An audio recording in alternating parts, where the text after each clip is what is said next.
So when somebody says they want to think about it, here's how you should handle it. Okay, I'm going to share with you on just exactly what you should say. So you present the numbers and everything, and this customer, all I need you to do is authorize right there, and I get your vehicle shine, primed, and ready to go. Well, say that you want to think about it. Let me think about it. Okay, well, excellent. I totally understand that. As a matter of fact, Tansy, a lot of people that come in that are looking to make a decision like this, they feel like they need to think about it. They want to make sure they're getting the best bang for their buck and they're making a smart decision. But when I hear that an individual wants to think about it, Tansy, it's typically one or two things. And you help me out. Typically, they just want to think about it is because they're not interested, or they're interested but just not sure. Which one is it for you? Just not sure. No, you're interested and not sure? Okay. Well, being that you're interested and not quite sure, that typically narrows it down to one of three things, Nancy. Okay? It's either not the right fit, not the right features or functions, or it's the finances. So to help me better understand what's going on with you and where your concern could be, let's identify, is this the right vehicle for you? Is it the right fit? Yes. Okay, all right, excellent. Now, as far as the features and the functions on it, all of the features and the functionality, the Bluetooth and the Wi-Fi that the vehicle comes with, the safety features, are all those things, the functionalities, those work for you? Yes. Okay, so the third one, the finances. Is it the money? Yes. It is the money. It always, it's always the money. So I know that your monthly payment that you were handling was $350, and the new payment on this newer vehicle is $475. Okay, so your actual concern is that $125 difference, isn't it? Yes. All right. Okay. Now let me ask you, Tansy, if I can show you where you already have been spending that $125, or by having this newer vehicle will save you the money that will really make it to where the vehicle will pay for itself, would you be open to at least learning about that? Yes. Okay.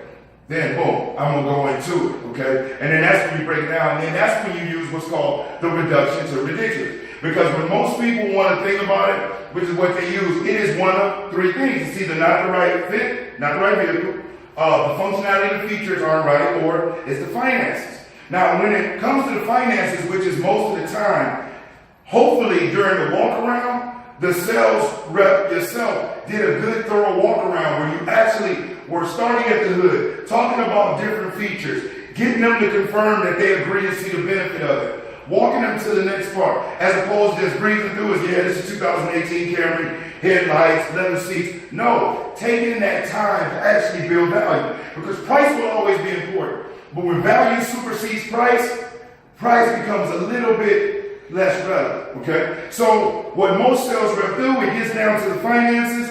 The payment that the customer wants to be at is here. The payment that the dealership or the lender requests that person is here.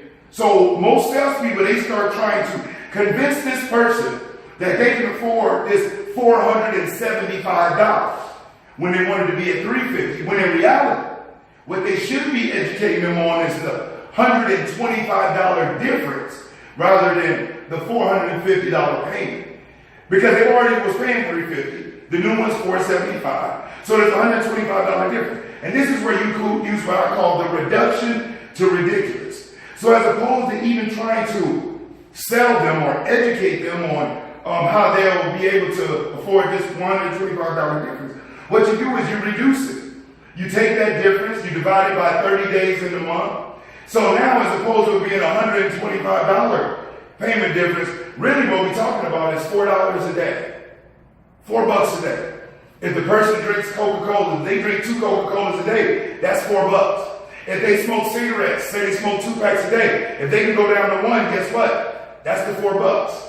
If, as opposed to going out to lunch to eat every day of the week, if they only went out to eat lunch 3 times a week, guess what? There's the $4. So there's a lot of different things that we can do, but the first thing we have to do is when they tell you that they're not sure, they want to think about it, identify, listen, totally understand, empathize first. I get it.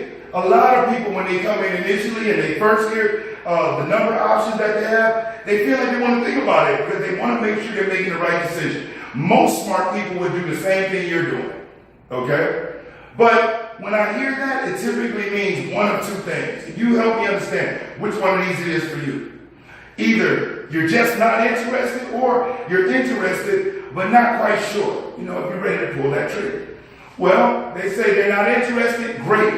You know what I'm saying? We don't have to waste too much time because you're not going anywhere from that anyway. If they're just not interested, there's nothing you can do.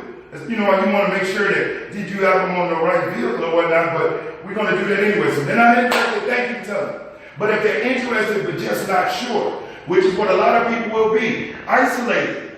Is it the right fit? Meaning, is it the right vehicle? Is it the right functionality or the features on point? Or is it the finances? Okay? If it's not the right fit, go back through your discovery and qualifying and find out and see where it is we might have missed the mark. If it's not the right features and functionality, find out what's important, what's not important. And if it's the finances, you should already know up to this point what they were paying or where they're hoping to keep their monthly budget around. So when you get whatever options come from the lender, as opposed to trying to convince them on this whole monthly payment, really what you're educating them on is the difference. And then you take that difference and you divide it by 30 days in that month. It's called the reduction to ridiculous. So now as opposed to trying to just sell that difference, you're selling $3, $4, $5, $6 a day, which is a lot easier for people to digest and swallow. It's a lot easier for you to quantify and show a person how they can pick up that little extra change just by small adjustments in their life that are painless, but to make it where they can enjoy their new vehicle. Okay? So selling is really easy when you really know how to do it. All right?